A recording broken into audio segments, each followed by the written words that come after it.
Calcium dit lait de vache, vous pensez? Si je vous disais que cela n'est pas tout à fait vrai. Une propagande qui dit « Mangez 4 produits laitiers par jour et vous aurez un taux de calcium normal ». Faux. En Chine, en Corée du Sud, en Thaïlande, Japon, ils ont une consommation de produits laitiers très faible, en particulier dans les régions rurales. Leur taux de calcium est tout à fait normal. De nombreuses personnes ne peuvent pas consommer de lait en raison d'une intolérance au lactose ou ont parfois des allergies. N'oublions pas que plus de 70% de la population mondiale présente des intolérances au lactose, et particulièrement les personnes présentant une hyperméabilité de l'intestin. Je parle du lactose, mais aussi je parle de la protéine, la caséine, la principale cause des maladies. Les signes d'une intolérance sont les acidités, des ballonnements, une plus grande hyperméabilité de l'intestin, dit hyperméabilité de l'intestin, dit de nombreuses pathologies comme les cancers, troubles neurodéveloppementaux ou du comportement, des diarrhées et autres. Dans une étude sur le site takana.com, selon cette étude, certains enfants autistes présentent des carences nutritionnelles, notamment la carence en calcium, des carences en vitamines et autres aussi. Donc je vais parler en général, parents et enfants. Tout d'abord, définition du calcium. Le calcium est un minéral très essentiel pour le fonctionnement et le maintien d'une bonne santé. Le calcium est le plus répandu dans notre corps. 99% du calcium total est stocké dans les os et dans les dents. Quel est le rôle du calcium? Premièrement, croissance et protection osseuse. Le calcium est indispensable pour la croissance et la protection des os et des dents solides. Il joue un rôle crucial dans le processus de minéralisation. Deuxièmement, transmission de l'influx nerveux. Il contribue également à la transmission de signaux nerveux, facilitant la communication entre les différentes zones du corps. Troisièmement, contraction musculaire. Le calcium est un élément clé dans le mécanisme de contraction musculaire permettant un fonctionnement musculaire adéquat. Donc, un bon maintien du rythme cardiaque, donc une bonne tension artérielle. Quatrièmement, coagulation du sang. Le calcium joue également un rôle central dans la coagulation du sang en facilitant la formation de caillots pour arrêter les hémorragies. L'organisme contrôle précisément la quantité de calcium dans les cellules et le sang. Le calcium se déplace des os vers le sang lorsque cela est nécessaire et cela permet un maintien d'un taux constant de calcium dans le sang.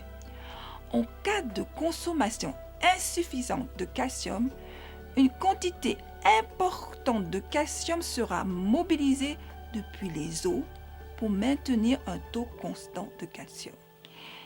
Il peut en résulter une ostéoporose qui est une diminution de la densité osseuse pouvant entraîner des fractures osseuses. Pour maintenir un taux de calcium dans le sang normal sans affaiblir les os, il faut consommer au moins 1000 à 1300 mg de calcium par jour, principalement provenant de l'alimentation.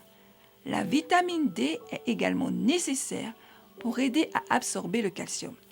Les adultes doivent consommer 600 unités de vitamine D par jour ou 800 unités chez les personnes âgées. Une exposition au soleil au moins chaque jour 30 minutes au moins est suffisant.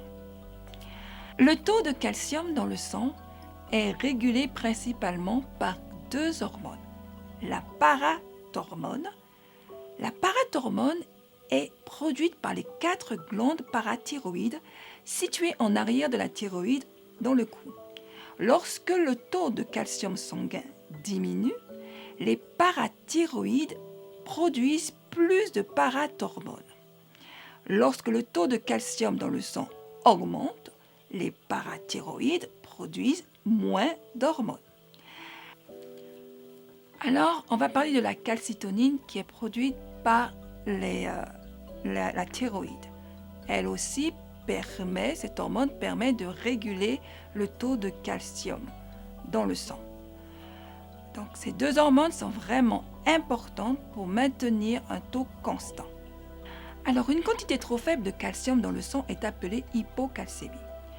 Une quantité trop importante de calcium dans le sang est appelée hypercalcémie. Donc, on va parler des symptômes d'une carence en calcium. Le corps nous parle. Il nous dit que quelque chose ne va pas. Donc, premièrement, les problèmes musculaires. Donc, les crampes et les spasmes musculaires, en particulier dans les jambes, sont souvent les premiers signes d'une carence en calcium. Alors, cela se caractérise par des contractions musculaires prolongées et douloureuses, souvent ressenties dans les mains et dans les pieds. Vous avez aussi des douleurs au bas du dos ou des douleurs au cou. Deuxièmement, problème au niveau des os et des dents. Un manque de calcium dans l'organisme peut causer des douleurs et une fragilité des os. À long terme, cela peut conduire à des conditions comme l'ostéoporose et l'ostéopénie qui augmentent le risque de fracture. Il y a aussi des problèmes dentaires tels que les caries fréquentes, des gencives douloureuses ou des dents fragilisées. Troisièmement, symptômes dermatologiques. Des signes dermatologiques comme une peau sèche, des ongles cassants, des traces blanches sur les ongles. En outre, la perte de cheveux ou alopécie peut également survenir en raison d'un manque de ce minéral essentiel. Quatrièmement, troubles nerveux et cognitifs, fourmillements et problèmes de mémoire. Le manque de calcium peut entraîner des symptômes neurologiques comme les engourdissements et les picotements, notamment dans les mains, les pieds ou autour de la bouche. Picotements dans les lèvres. Dans les cas graves, une carence en calcium peut affecter les fonctions cognitives, entraînant la perte de mémoire, des problèmes de concentration et même de confusion. Cinquièmement, problèmes cardiovasculaires. Un apport insuffisant en calcium peut provoquer des palpitations cardiaques et des arythmies. Une carence prolongée peut également contribuer à l'hypertension artérielle, augmentant ainsi le risque de maladies cardiovasculaires. Elle peut aussi être l'origine de spasmes musculaires, de la gorge, pouvant entraîner des difficultés respiratoires. Sixièmement, fatigue et malaise général. Une sensation constante de fatigue et de faiblesse musculaire générale peut être un signe de carence en calcium. Cette fatigue peut être accompagnée d'un malaise général affectant la qualité de vie quotidienne. Septièmement, problème de croissance et de développement chez les enfants. Une carence en calcium peut se manifester par un retard de croissance, de déformation osseuse. Pour les cas les plus graves, le rachitisme, causé par une carence en calcium et en vitamine D, entraîne des os mous et déformés, affectant gravement le développement physique des enfants. Pour certains, le développement des dents peuvent être affectés. Donc, quelles sont les causes d'une carence en calcium? Les causes peuvent être multiples. Premièrement, problème de la parathyroïde. Les glandes parathyroïdes situées dans le cou produisent de l'hormone parathyroïdienne, PTH, qui contrôle le taux de calcium dans le sang. Si les glandes parathyroïdes sont endommagées ou retirées, le taux de PTH chute, ce qui entraîne une baisse du taux de calcium. Deuxièmement, carence en vitamine D. La vitamine D aide le corps à absorber le calcium. Un manque de vitamine D peut être dû à un manque d'ensoleillement dans les pays froids comme le Canada, ou à une maladie héréditaire ou à une prise de certains médicaments. Troisièmement, maladie rénale. L'insuffisance rénale chronique peut provoquer une hypocalcémie en augmentant le niveau de phosphore dans le sang et en réduisant la production de la vitamine D. Quatrièmement, comme je vous l'ai dit, les médicaments. Certains médicaments comme les diurétiques peuvent interférer avec la capacité du corps à absorber le calcium. Et enfin, ce qui est vraiment important, les maladies digestives. Des maladies comme la maladie cœliaque ou les maladies inflammatoires de l'intestin, comme l'hyperméabilité ou maladie de Crohn, peuvent rendre difficile l'absorption du calcium. Donc, comment y remédier? Premièrement, certains vont se dire, on va prendre des compléments alimentaires. Si vous décidez de prendre des gélules de calcium, il faut essayer de les prendre avec des graisses, comme du poisson, pour une meilleure absorption. Mais attention, une surconsommation de cachets peut entraîner l'apparition de calculs rénaux. Trop de calcium entraîne des calculs rénaux. Donc toujours demander l'avis d'un spécialiste pour le bon dosage. Tout ce qui est synthétique égale vigilance. J'ai donc donné des compléments alimentaires pour mes enfants sous la supervision d'un naturopathe, mais après j'ai donné des aliments riches en calcium. Maintenant, je vais vous donner les super aliments riches en calcium. Allons-y. Donc, j'ai divisé en catégories, ce sera plus simple pour vous. Donc, la première catégorie, c'est les noix et les graines. Les amandes sont l'une des noix les plus riches en calcium. Et riches en acides gras aussi, qui sont bons pour les cheveux, le cœur et la peau. 12 à 15 amandes représentent 50 mg de calcium. Il y a des précautions à prendre car les amandes sont très riches en matières grasses qui sont bien sûr bons pour notre santé, mais leur apport calorique est élevé, donc juste une petite quantité est suffisante. Vous pouvez ajouter les noix de Brésil, les noisettes. Vous pouvez tartiner le beurre d'amande sur vos gaufres ou sur votre pain. Vous pouvez le faire. Donc, on va parler des graines de chia. Donc, 2 cuillères à soupe de graines de chia fournissent 179 mg de calcium. Donc, vous pouvez les ajouter dans les smoothies, les crackers, les yaourts sans lait. Et les graines de sésame aussi sont très bonnes. Donc, vous mangez juste une cuillère à soupe de graines de sésame représente 88 mg de calcium. Donc, c'est très bon. Vous pouvez les faire griller, les saupoudrer sur votre salade ou les faire cuire dans votre pain. Donc, cela donne une saveur plus noisette. Alors, l'avantage avec les graines de sésame, cela contient du zinc et du cuivre, tous les deux bénéfiques pour la santé, surtout pour la santé digestive. Donc, on va parler des graines de tournesol, riches en vitamines et minéraux. Une seule petite tasse de graines de tournesol contient 109 mg de calcium. Alors, il y a des bienfaits optimaux pour la santé. Choisissez toujours des graines crues et non salées. Donc, on va parler de la deuxième catégorie, les légumes, feuilles et les crucifères.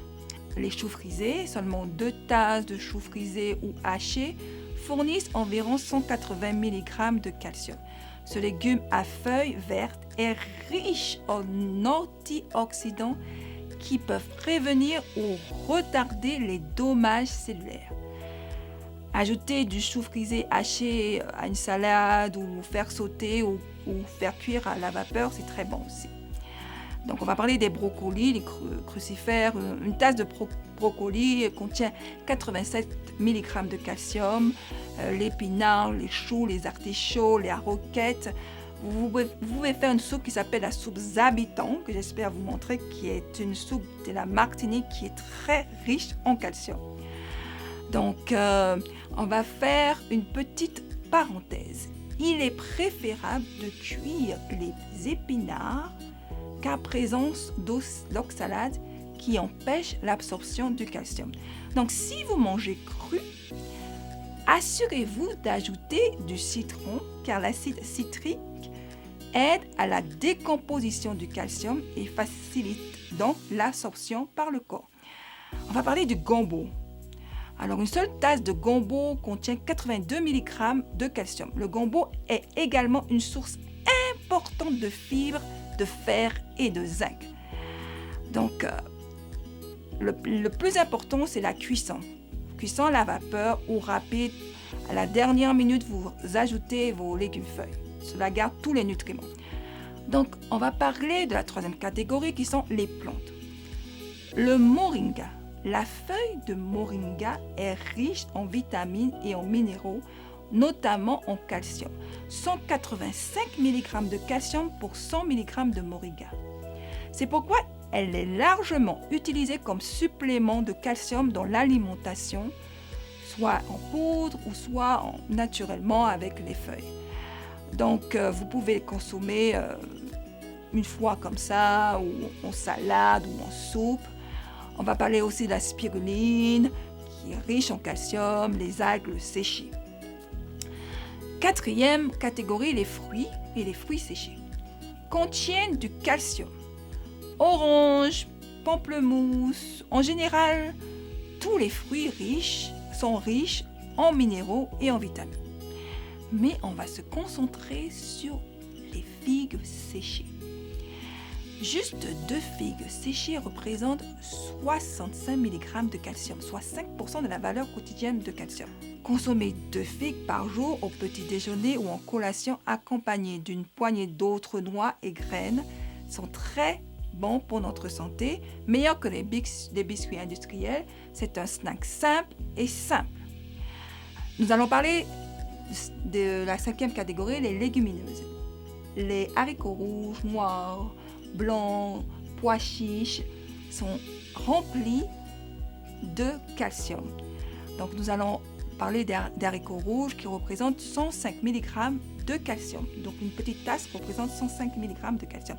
On va parler de la 6e catégorie qui est les céréales entières sans gluten, comme le teff, le quinoa, le millet, le sorghum, le folio, le riz complet et autres. On va se pencher sur l'amarante qui contient une grande quantité de calcium. Elle contient 4 fois plus de calcium que les autres céréales. 100 g de grains d'amarante fournissent 159 mg de calcium. Donc vous pouvez faire des crêpes avec la farine d'amarante ou du porridge. Alors la 7e catégorie, c'est l'eau. Le principal minéral dans l'eau est le calcium sous forme de calcium bicarbonate. L'eau de source contient 30 à 50 mg par litre de calcium et l'eau de rivière contient 20 à 40 mg de calcium par litre. Donc, achetez un filtre à eau et buvez votre eau. Donc, ce que je vous conseille, c'est de faire des recherches, de cuisiner, de trouver des recettes riches en calcium. Il y en a. Et ne pensez pas que si vous arrêtez le lait, vous allez tomber malade, que vos os vont casser. C'est bien au contraire. Comparé au lait, ces aliments vous apportent plus de vitamines et régénèrent votre corps. Donc, c'est bien dommage parce qu'il y a de plus en plus de maladies chroniques dans le monde. Et donc, il faut prendre soin de notre corps, reprendre de bonnes habitudes. Et surtout, si vous avez des recettes partagées autour de vous, surtout vos expériences. Donc, je vous dis à vos recherches, ayez un bon apport en calcium et à bientôt.